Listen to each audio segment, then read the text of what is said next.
प्रिय छात्रों, आज के इस वीडियो में मैं 12वीं कक्षा का हिंदी विषय का एक पाठ लेकर आया हूं, जिसका नाम है नशा।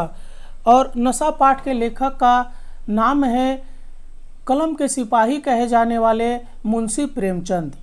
आज मैं नशा पाठ से संबंधित बहुत ही महत्वपूर्ण बहुविकल्पीय और अतिलघुत्तरीय प्रश्नों का वर्णन करूंगा, जो आपके 2024 परीक्षा के लिए बहुत ही महत्वपूर्ण है। इसके पहले मैं कुटज, भाई बहन और कलाकार की व्यक्तिगत ईमानदारी पर पहले ही वीडियो डाल चुका हूं। यदि आप वो नहीं देखे हैं तो हमारे चैनल के प्लेलिस्ट में जाइएगा, जिसका नाम है हिंदी क्लास 12 सजेशन 2024। आप उसे जाकर देखिएगा, सभी प्रश्न बहुत ही महत्वपूर्ण हैं। और आज के इस वीडियो में मैं लगभग 120 से भी ज़्यादा प्रश्नों का आप लोगों के साथ साझा करूंगा, जो आपके आने वाले एग्ज़ाम 2024 के लिए काफ़ी महत्वपूर्ण है। तो चलिए शुरू करते हैं। तो हमारा पहला प्रश्न है कि नशा कहानी के कथाकार है। तो नशा कहानी के कथाकार है प्रेमचंद। जो टिक आउट किया गया है वही सही आंसर होगा। ईश्वरी किसका लड़का है? तो ईश्वरी जमींदार का। लेखक किसका लड़का है? तो लेखक क्लर्क का लड़का है। ईश्वरी पक्ष लेता है तो जमींदार का। लेखक जमींदारों को क्या कहता है?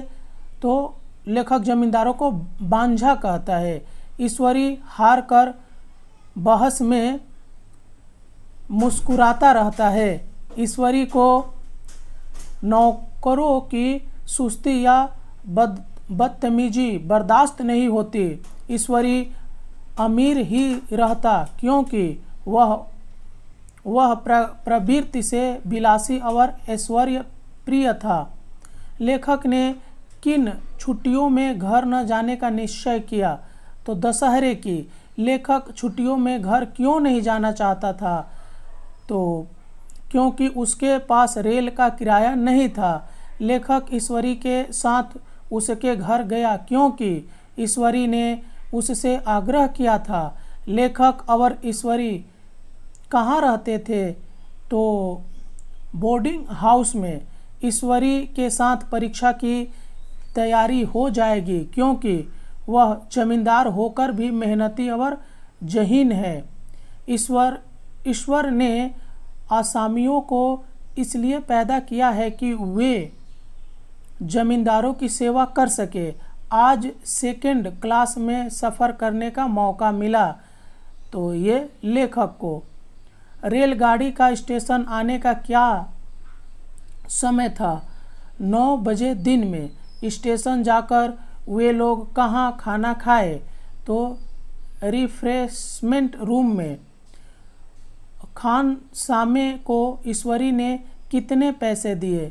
8 आने। किस गाड़ी से लेखक और ईश्वरी ने यात्रा की? तो डाक गाड़ी से। गाड़ी कहाँ से चलकर कहाँ रुकी?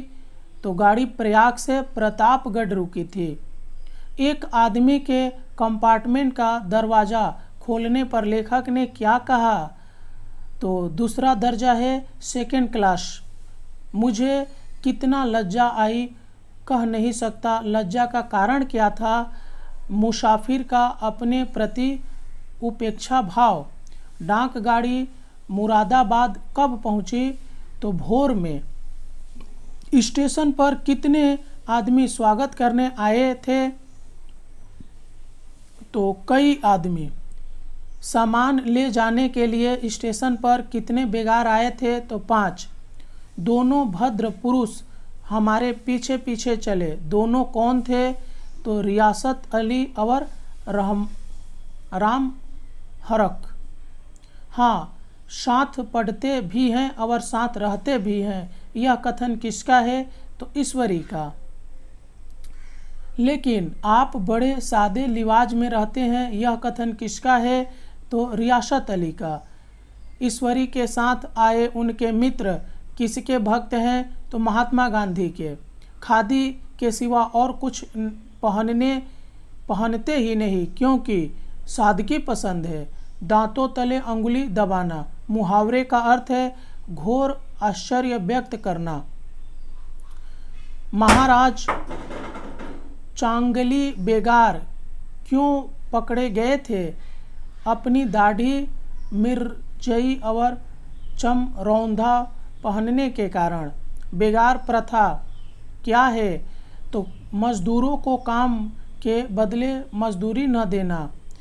ईश्वरी ने लेखक के लिए इतने बड़े बोझ का सहारा क्यों लिया?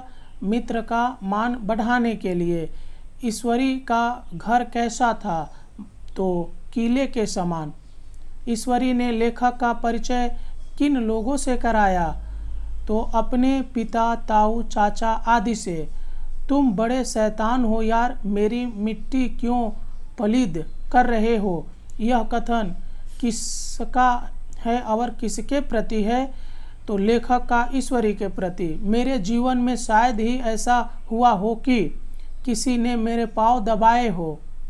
अपने हाथों अपनी धोती छांटने में शर्म आ रही थी क्योंकि मैं अपना रुतबा कम नहीं करना चाहता था। लेखक ईश्वरी के यहाँ किस रूप में प्रसिद्ध था? तो महात्मा गांधी के कुंवर चेला के रूप में। लेखक का बिस्तर लगाने मेहरा कब आया था? तो रात के 11 बजे। ईश्वरी एक दिन कहाँ गया हुआ था? दावत में गया हुआ था। लेखक ने स्वयं लैंप क्यों नहीं जला दिया? उसे इस काम में अपमान का बोध होता था। ईश्वरी के यहाँ आने वाला ठाकुर कैसा आदमी था? तो मन चला। लोग कहते हैं कि सूरज आने से जमींदार नहीं रहेंगे। सूरज आने पर जमींदार लोग क्या करेंगे? तो सारे इलाके असामियों के नाम कर देंगे। लेखक किसको मोटर गाड़ी की ड्राइवरी सिखाकर ड्राइवर रख लेता है? तो ठाकुर को। ड्राइवर बनने की खुशी में घर जाकर ठाकुर ने क्या किया? खूब भांग पीकर अपनी स्त्री को खूब पीटा। वापसी यात्रा में ट्रेन में भीड़ क्यों थी? दशहरे की छुट्टी बिताकर सब लौट रहे थे। पुराने ज़माने के लोग आज भी अंग्रेजी राज की तारीफ क्यों करते हैं? अंग्रेज़ों की न्याय व्यवस्था और शासन प्रबंध को देखकर। कंपार्टमेंट में एक मुसाफिर की पीठ पर बड़ा सा गट्ठर बंधा हुआ था। वह कहाँ जा रहा था? कलकत्ता। लेखक ने सहयात्री को ढकेलकर 2 तमाचा क्यों लगा दिया? वह जमींदारी के झूठे नशे में चूर हो गया था। लेखक का नशा कैसे उतरने लगा था? यथार्थ बोध की अनुभूति हो जाने पर। प्रेमचंद की प्रतिनिधि रचना क्या है? तो गोदान। प्रेमचंद की अमर रचना गोदान का प्रकाशन कब हुआ था? तो सन 1936 में। प्रेमचंद की मृत्यु कब हुई थी? तो 1936 में। गाड़े की मिर्जई और चमरौधा जूता पहनकर बाजार में कौन घूमा करते थे? तो ये महाराज चांगली। प्रेमचंद का वास्तविक नाम क्या था? तो धनपत राय श्रीवास्तव। ईश्वरी एवं लेखक भोर होते होते कहाँ पहुँचे? तो मुरादाबाद। अब चलिए अति लघुत्तरीय प्रश्नों को देख लेते हैं। नशा कहानी के लेखक कौन है? तो इसके लेखक प्रेमचंद जी है। ईश्वरी कैसा व्यक्ति था? तो ईश्वरी बड़े जमींदार का लड़का था।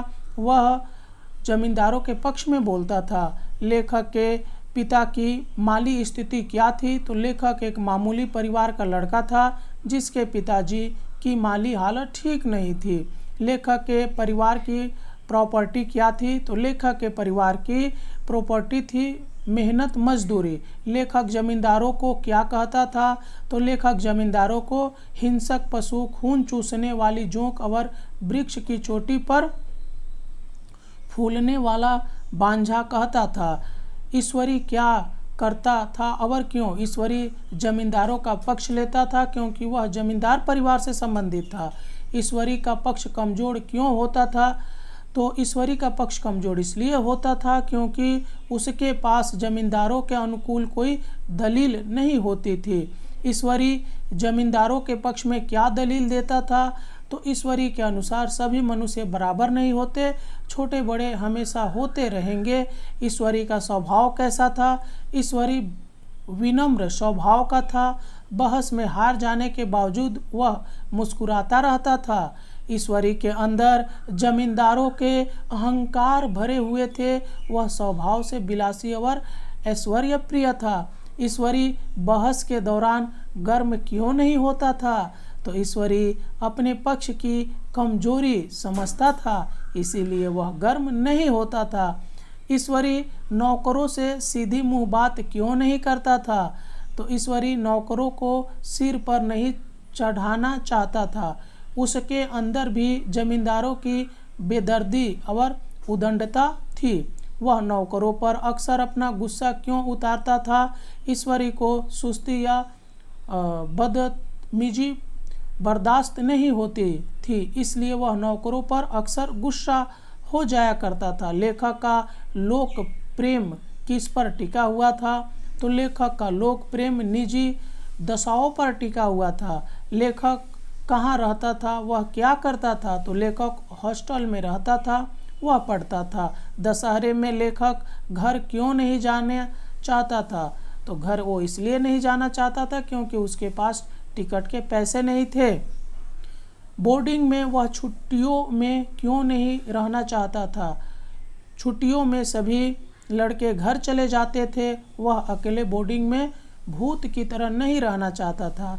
ईश्वरी ने लेखक को क्या न्योता दिया था? ईश्वरी ने लेखक को अपने साथ उसके घर जाने का न्योता दिया था।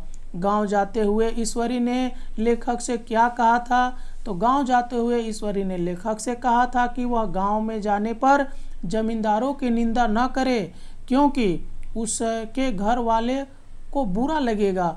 जमींदार क्या सोचते हैं? तो जमींदारों की यह सोच होती है कि ईश्वर ने उन्हें असामियों पर जुर्म करने के लिए ही पैदा किया है। असामियों को क्या समझा देने पर जमींदारों को पता नहीं लगेगा?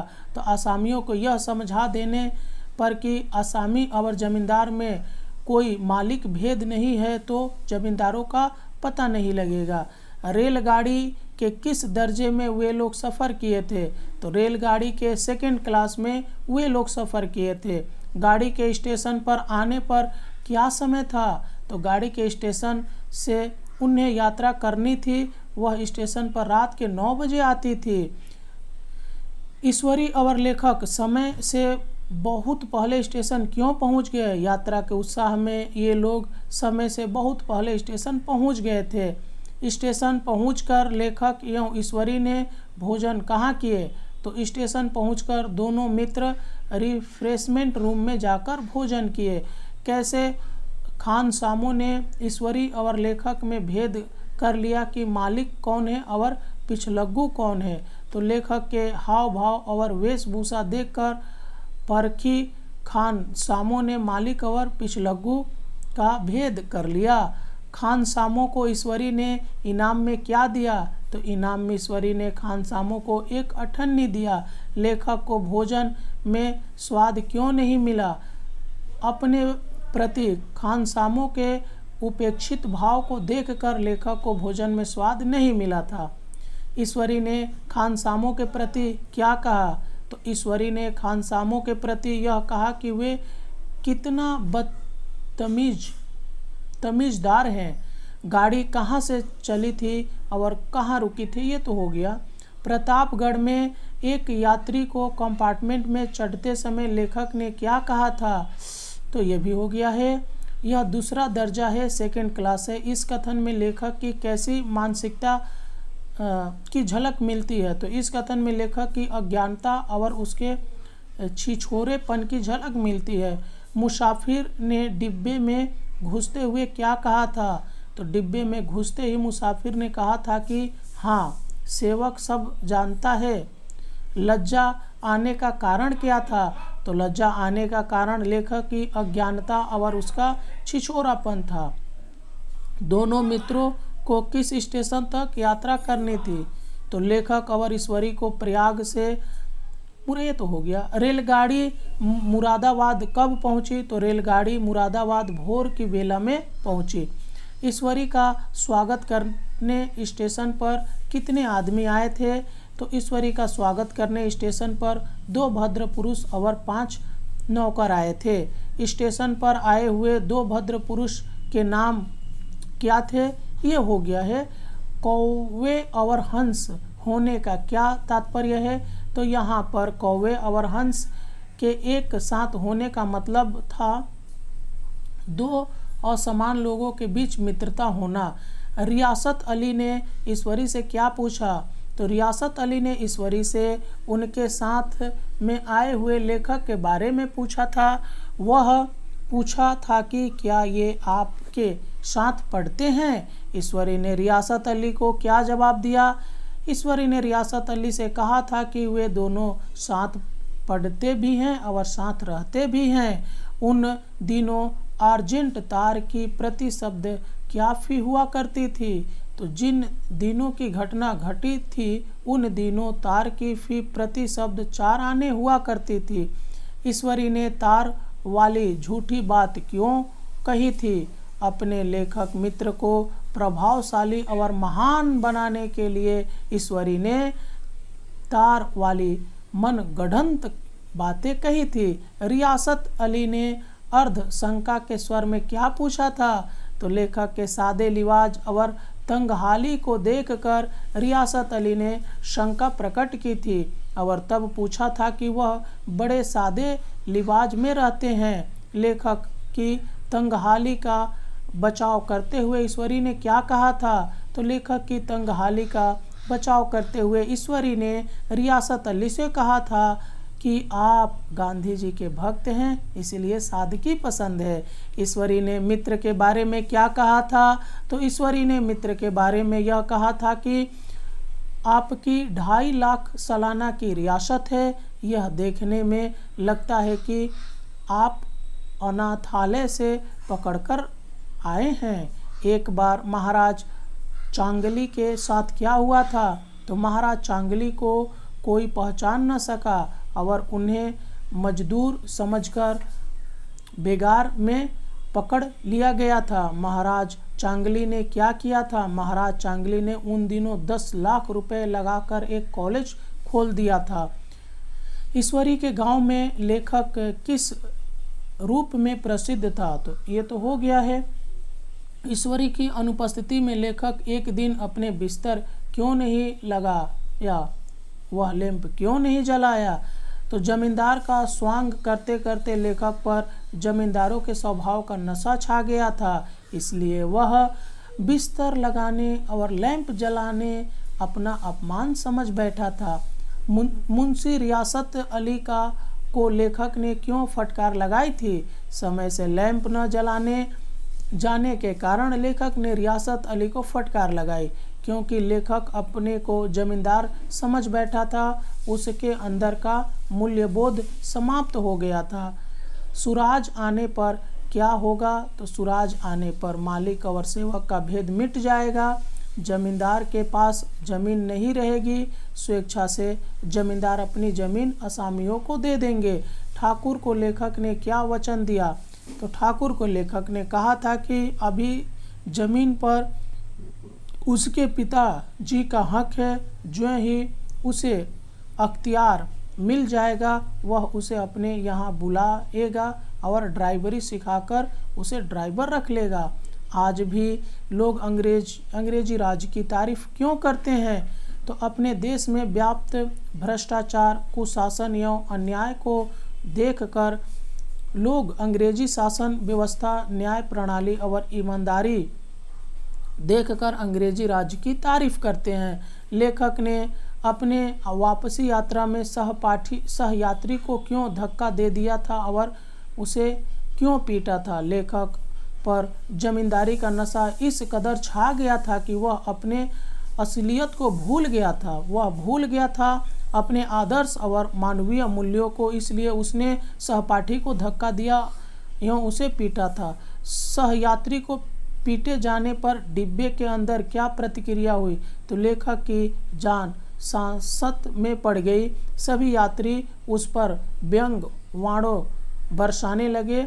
उसे अपने को पीटने से बचाना मुश्किल हो गया था। ईश्वरी ने लेखक को क्यों डांटा था और क्या कहकर डांटा था? तो लेखक के अमानविक व्यवहार को देखकर ईश्वरी ने डांटते हुए अंग्रेजी में कहा, what an idiot you are Veer. लेखक का नशा कैसे रफू चक्कर हो गया? तो वास्तविकता का बोध होते और मित्र की डांट खाते ही लेखक का नशा रफू चक्कर हो गया। कहानी के शीर्षक के औचित्य पर प्रकाश डालिए। तो कहानी का शीर्षक विषयानुकूल एवं प्रभावोत्पादक है। नशा कहानी का ठाकुर कैसा व्यक्ति था? तो नशा कहानी का ठाकुर गांधी का भक्त और मनचला व्यक्ति था। कुछ मनचला आदमी था महात्मा गांधी का परम भक्त। कौन मनचला आदमी था? तो ठाकुर मनचला आदमी था जो अक्सर ईश्वरी के घर आया करता था। भीतर का मेरा अपना सारा विचार जगत मूर्तिमान हो उठा। इस वाक्य में निहित अर्थ स्पष्ट कीजिए। जहां लेखक मानसिक प्रतिक्रिया को संपादित और संशोधित करने की बात करता है, वहीं उसका मित्र यशराज भी